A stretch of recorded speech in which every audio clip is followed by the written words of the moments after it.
ICC খুব করে চেষ্টা করছে বাংলাদেশ দল যেন ভারতের মাটিতে গিয়ে বিশ্বকাপের ম্যাচ খেলে, কিন্তু বাংলাদেশ কিন্তু তাদের অবস্থানে অনড়। মানে এর আগে যে ভার্চুয়াল যে বৈঠকগুলো হয়েছে আইসিসির সঙ্গে বিসিবির, সেখানে বিসিবির তরফ থেকে কিন্তু স্পষ্ট করে বলে দেওয়া হয়েছে যে না, আমরা আসলে ভারতে গিয়ে বিশ্বকাপের ম্যাচ খেলবো না, আমাদের ম্যাচের ভেন্যু শ্রীলঙ্কায় দেওয়া হোক।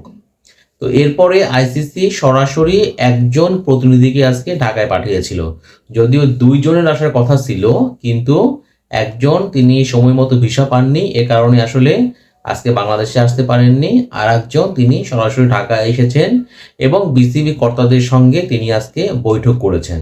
তো সে বৈঠকেও মূলত আইসিসির যে প্রতিনিধি, ইন্টিগ্রিটি ইউনিটের general manager Andrew F grave, তিনি মূলত ঢাকাতে এসে সরাসরি বিসিবি কর্তাদের সঙ্গে তিনি বৈঠক করেছেন। আর অনলাইনে মানে ভার্চুয়ালি ওই বৈঠকে উপস্থিত ছিলেন আইসিসির ইভেন্টস অ্যান্ড কর্পোরেট কমিউনিকেশনস বিভাগের জেনারেল ম্যানেজার গৌরব সাক্সেনা।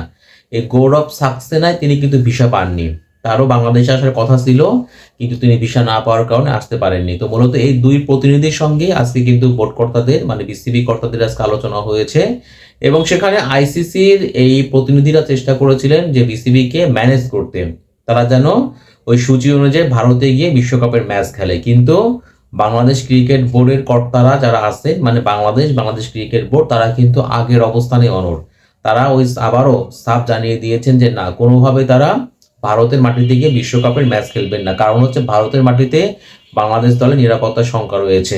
শুধু বাংলাদেশ দলের ক্রিকেটাররা না, এর সঙ্গে গণমাধ্যম কর্মী, সমর্থক সহ সংশ্লিষ্ট সবাই, কেউই আসলে ভারতের মাটিতে নিরাপদ না। এ কারণে বাংলাদেশ দল তাদের অবস্থানটা আবার ক্লিয়ার করে দিল যে না, আমরা কিন্তু ভারতে গিয়ে বিশ্বকাপের ম্যাচ খেলবো না। এবং আবারও বলা হলো যে আমাদের ম্যাচগুলো শ্রীলঙ্কার মাটিতে দেওয়া হোক।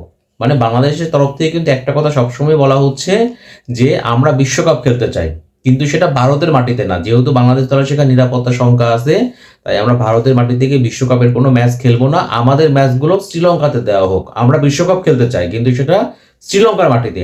এবং আজকে কিন্তু আর একটা বিষয় নিয়ে আলোচনা হয়েছে, সেটা হচ্ছে বাংলাদেশ যে গ্রুপটায় আছে, বাংলাদেশ কিন্তু সি গ্রুপে আছে। এই গ্রুপে West Indies, England, Nepal, Italy আছে। তো আজকের আলোচনা এই বিষয়টাও উঠে আসছে, সেটা হলো যে বাংলাদেশের গ্রুপটা যেন স্থানান্তর করে দেওয়া হয়। মানে বাংলাদেশ এখন সি গ্রুপে আছে, এই গ্রুপ থেকে অন্য যে কোনো গ্রুপে যেন বাংলাদেশকে স্থানান্তর করে দেওয়া হয়, এই বিষয়টা নিয়েও আসলে আজকে আলোচনা হয়েছে। তবে আইসিসির যে প্রতিনিধি দুজন ছিলেন, মানে ভার্চুয়ালি একজন এবং সরাসরি একজন, তারা কিন্তু যখন দেখলেন যে না, বিসিবিকে কোনোভাবে তারা রাজি করাতে পারলেন না, ম্যানেজ করতে পারলেন না, তখন তারা কিন্তু কোনো মত বা সিদ্ধান্ত জানাননি। তারা মূলত বলেছেন ঠিক আছে, তাহলে আমরা আইসিসি সভায় জয়সার সঙ্গে আমরা আলোচনা করব, তারপরে আসলে আমরা সিদ্ধান্তটা দিব। তবে বিসিবি এবং আইসিসি তারা কিন্তু মানে ওই একটা সিদ্ধান্তে তারা এক জায়গাতে একমত, সেটা হচ্ছে যে এই বিষয়ে বাংলাদেশের বিশ্বকাপে অংশগ্রহণের বিষয়টা নিয়ে তারা হচ্ছে আলাপ আলোচনা চালিয়ে যেতে আগ্রহী, বা সামনেও আলাপ আলোচনা চলবে। তবে খুব শীঘ্রই আসলে সিদ্ধান্তটা জানা যাবে যে বাংলাদেশ আসলে মানে বাংলাদেশ যে বিসিবি যে অনুরোধটা করেছে আইসিসিকে ভারতের মাটিতে না শ্রীলঙ্কার মাটিতে বিশ্বকাপের ম্যাচ খেলার, এই বিসিবির অনুরোধটা আইসিসি রাখবে কিনা, এটা কিন্তু খুব শীঘ্রই আমরা জানতে পারবো। তবে ভেতরের যে খবর, সে খবরটা হচ্ছে শেষ পর্যন্ত হয়তো এরকমটাই হবে, সেটা হলো যে বাংলাদেশকে সি গ্রুপ থেকে স্থানান্তর করে অন্য একটা গ্রুপে দেওয়া হবে এবং বাংলাদেশ বিশ্বকাপে খেলবে এবং সেটা হচ্ছে শ্রীলঙ্কার মাটিতেই।